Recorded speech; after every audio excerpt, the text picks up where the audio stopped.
Hello bachcho, let's see the question.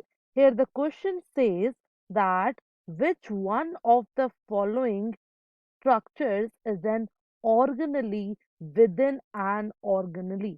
Okay, इसमें बताना है इनमें से कौन सा स्ट्रक्चर ऐसा है which is known as organelle within an organelle. So we are provided with four options here. The first is ribosome, peroxisome, endoplasmic reticulum, and the mesosomes. Okay, so now if we talk about the key concept that is used in this question, then we can say that the key concept that we are using in this question is organelle within an organelle. Within an organelle is the key concept that is used in the question. So हमें बताना है ऐसा कौन सा structure है which is a organelle और ये एक ऐसा ऑर्गेनल है which is present with in another organelle. Okay, तो अगर बात करें फर्स्ट ऑप्शन की, the first option given here is ribosome.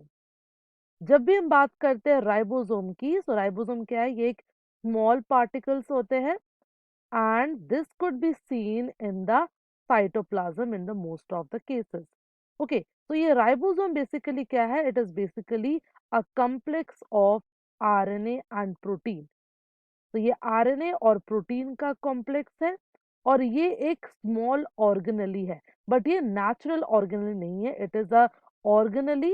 And अगर हम बात करिए ये हमें कहाँ कहाँ देखने को मिलेगा, तो we could see it on attachment with the endoplasmic reticulum, that is rough endoplasmic reticulum को हम इसको देख सकते हैं. Apart from this we could see it inside the mitochondria. Mitochondria के अंदर भी present होते हैं ribosomes, and also inside the chloroplast that is present in the plant cell.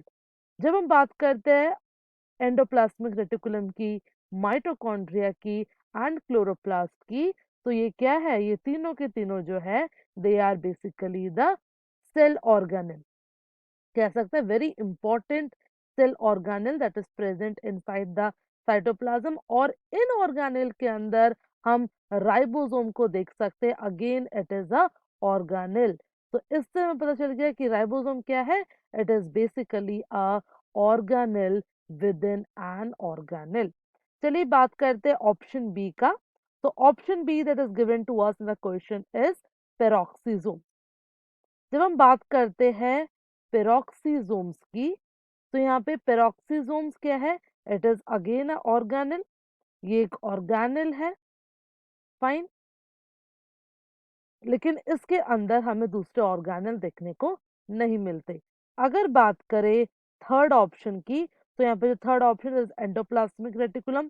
तो endoplasmic reticulum is again a cell organelle और इसका जो काम होता है that is for the protein and lipid synthesis. तो ये प्रोटीन और लिपिड सिंथेसिस में हेल्प करता है. अगर हम बात करें what is the function that is done by peroxisome, तो पेरोक्सिसोम हेल्प करता है इन द ऑक्सीडेशन रिएक्शंस में. तो ऑक्सीडेशन रिएक्शन या जो भी रिडक्शन रिएक्शन है वो सारे पेरोक्सिसोम्स के अंदर होते हैं. फाइन, चलिए बात करते हैं लास्ट ऑप्शन की. तो last option here is mesosome. तो मीसोसोम अगेन ये एक सेल ऑर्गेनेल है और इसको हम कहाँ देखने को मिलता है, it is basically present on the cell wall. Fine, तो इस चारों में से अगर हम बात करें which is the correct answer, then we can say option A that is ribosome is the correct answer. Why it is the correct answer? Because it is a organelle that is present within an organelle. So the final answer here will be option A, that is the ribosomes. Hope you understood well. Best of luck.